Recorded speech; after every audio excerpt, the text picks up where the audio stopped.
तो चलिए स्वागत है आप सभी का इस इम्पोर्टेंट वीडियो के अंदर। दोस्तों आज के इस वीडियो में हम बात करने वाले हैं 2000 से भी अधिक असिस्टेंट प्रोफेसर का वैकेंसी के बारे में। अक्सर आप लोग मुझसे पूछते रहते हैं कि सर यूजीसी नेट का एग्जाम तो साल में 2 बार कंडक्ट करा ही दिया जाता है, साथ ही साथ पीएचडी भी बहुत सारे बच्चे कर जाते हैं, लेकिन वैकेंसी का क्या, कहीं से वैकेंसी क्यों नहीं आता है। तो आप सभी के लिए एक बहुत ही सुनहरा अवसर लेकर आया है Madhya Pradesh public service commission. यहां से निकलकर आया है 2000 से भी अधिक पोस्ट के लिए वैकेंसी। यहां पे आप एग्जाम दे करके असिस्टेंट प्रोफेसर बन सकते हैं। आज के इस वीडियो में मैं आपके साथ बात करने वाला हूं इस वैकेंसी के बारे में बिल्कुल डिटेल में, जहां पे आप जान पाएंगे total subject wise vacancy, eligibility criteria, कब फॉर्म भरा जाएगा, कब एग्जाम होगा, क्या होगा पैटर्न। साथ ही साथ हम लोग बात करेंगे अंत में कि किस तरीके से आप इसका तैयारी करें। तो चलिए शुरू करते हैं वीडियो। सबसे पहले आप सभी को बता दें ये जो वैकेंसी है, ये वैकेंसी है असिस्टेंट प्रोफेसर पोस्ट का। यहाँ पे टोटल जो वैकेंसी निकल के आया है वो आया है 2117 पोस्ट। जी हाँ, 2117 वैकेंसी निकल कर आया है। 30 दिसंबर 2024 को इसका नोटिफिकेशन जो है वो जारी हो चुका है। यहाँ पे आप ऑनलाइन एप्लीकेशन फॉर्म भर पाएंगे 27 फरवरी 2025 से। जो लास्ट डेट होने वाला है इस फॉर्म को अप्लाई करने का वो होने वाला है 26 मार्च 2025 तक। करेक्शन विंडो ओपन हो जाएगा 4 मार्च से 28 मार्च 2025 तक। अगर जिसकी आप कोई गलती करते हैं फॉर्म भरने में तो एक मौका दिया जाएगा आपको यहाँ पे सुधारने का। वहीं पे जो एग्जाम डेट है वो 2 एग्जाम डेट रखा गया है, 1 जून 2025 और 27 जुलाई 2025। सभी विषयों को 2 अलग अलग ग्रुप में बांट दिया गया है और इसीलिए यहाँ पे आपको देखने को मिल रहा है 2 दिन एग्जाम का। किसी एक दिन ही आपका एग्जाम होगा, आगे चल के हम लोग देखेंगे कि किस ग्रुप में किस सब्जेक्ट को रखा गया है। यहाँ पे टोटल 27 सब्जेक्ट से वैकेंसी निकला है और जैसे कि मैं पहले भी बता चुका हूं 2117 वैकेंसी है। अगर जिसकी आपका यहाँ पे जॉब होता है तो आप मध्य प्रदेश के किसी स्टेट यूनिवर्सिटी के अंदर जॉब करने वाले हैं। अगर बात करें सैलरी का तो यहाँ पे बेसिक सैलरी 57,700 से शुरू होगा, जिसमें डीए एचआरए वगैरह मिला के लगभग आपको 1 लाख के आसपास सैलरी मिलने वाला है। बात करें एज लिमिट का तो मिनिमम जो एज यहाँ पे होना चाहिए आपका वो होना चाहिए 21 वर्ष। वहीं मैक्सिमम एज जो है वो 40 वर्ष तक हो सकता है। यहाँ पे अगर एप्लीकेशन फी के बारे में बात करें तो अगर आप मध्य प्रदेश के एससी एसटी ओबीसी या पीडब्ल्यूडी कैटेगरी के स्टूडेंट हैं तो आपको 250 रुपया फीस देना होगा। वहीं जनरल कैटेगरी के स्टूडेंट को या फिर आउटसाइड एमपी यानी कि एमपी के बाहर के किसी भी कैटेगरी के कैंडिडेट को यहाँ पे 500 रुपया फीस देना होगा। अब बात करते हैं सबसे महत्वपूर्ण चीज पे जो कि है सिलेक्शन प्रोसेस।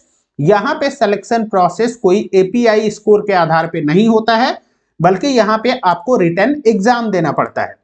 वो एग्जाम का क्या होता है पैटर्न वो हम आगे डिस्कस करेंगे।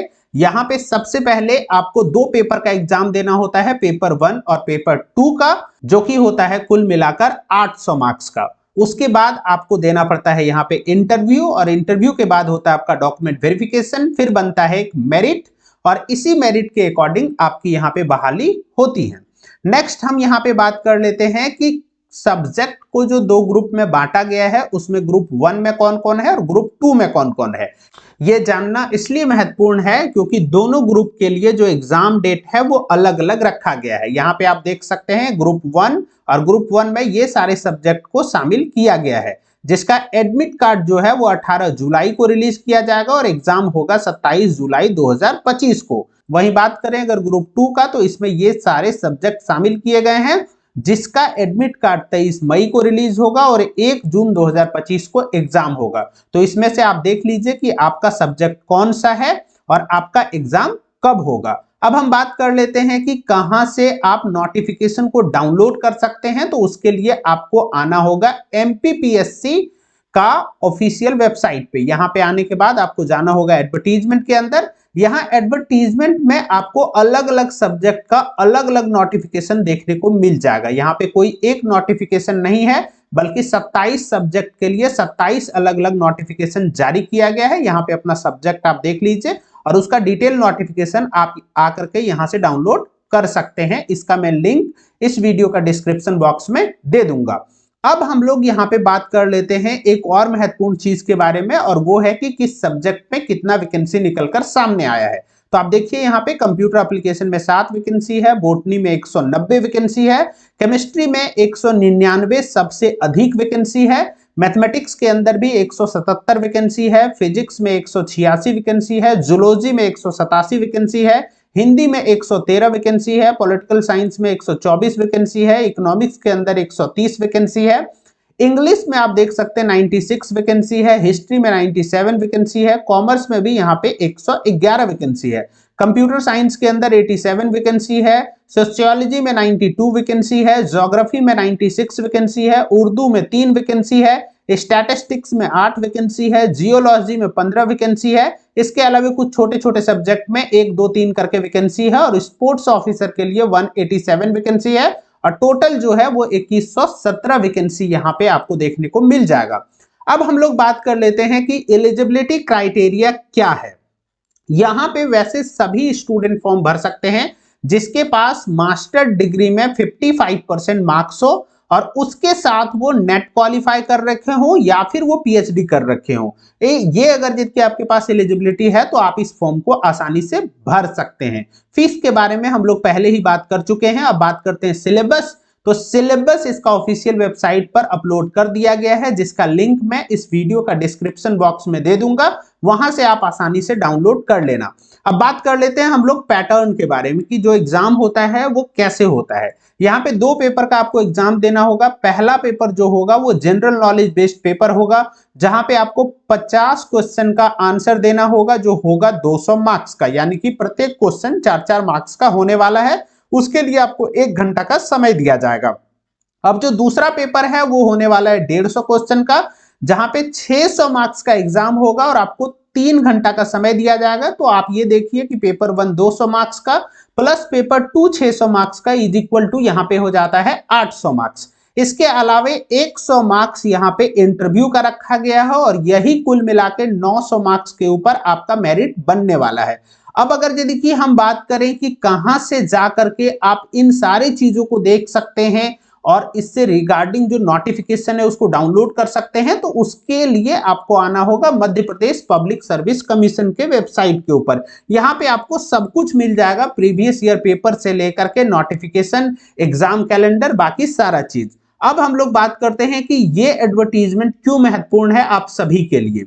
दोस्तों देखिए, यूजीसी नेट का जो एग्जाम है वो साल में 2 बार होता है। बहुत सारे बच्चे पास होते हैं, बहुत सारे टैलेंटेड बच्चे पास होकर के सालों साल ऐसे बैठे रहते हैं।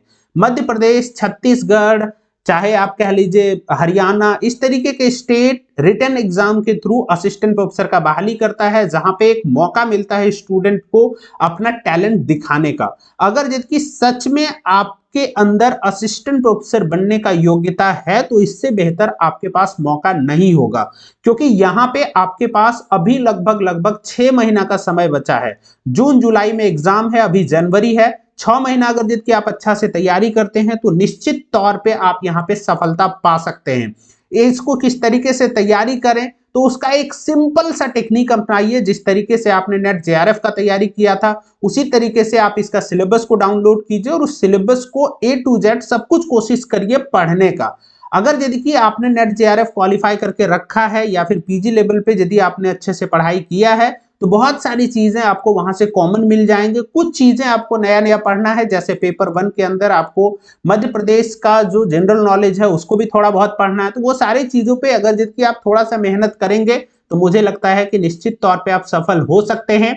6 महीना का समय बहुत बड़ा समय होता है, अगर जिसकी आप बेहतर तरीके से पढ़ें तो आपका सफलता निश्चित तौर पे हो सकता है। एक और मैं आप सभी को यहाँ हिंट्स और टिप्स देना चाहूंगा कि छत्तीसगढ़ और मध्य प्रदेश एक ऐसा स्टेट है जिसमें बहुत बड़ी संख्या में बाहर के राज्यों के छात्रों का भी अपॉइंटमेंट होता है। बहुत सारे ऐसे भी स्टेट हैं जहां पे बाहर के राज्यों के जो स्टूडेंट्स होते हैं उसको उतना ज्यादा अधिक प्रेफरेंस नहीं दिया जाता है, लेकिन इन स्टेट्स में अगर यदि कि आप बेहतर हैं, अगर यदि कि आप बेहतर परफॉर्म करते हैं तो आपका अपॉइंटमेंट का चांस बहुत अच्छा होता है। इसीलिए अभी 6 महीना का समय है, अच्छे से आप तैयारी कीजिए। मेरा पूरा विश्वास है कि अगर आप अच्छे से तैयारी करेंगे तो निश्चित तौर पे आप सफलता पाएंगे। बहुत बहुत धन्यवाद। इस तरीके का वीडियोस के लिए आप बने रहिए मेरे चैनल के साथ।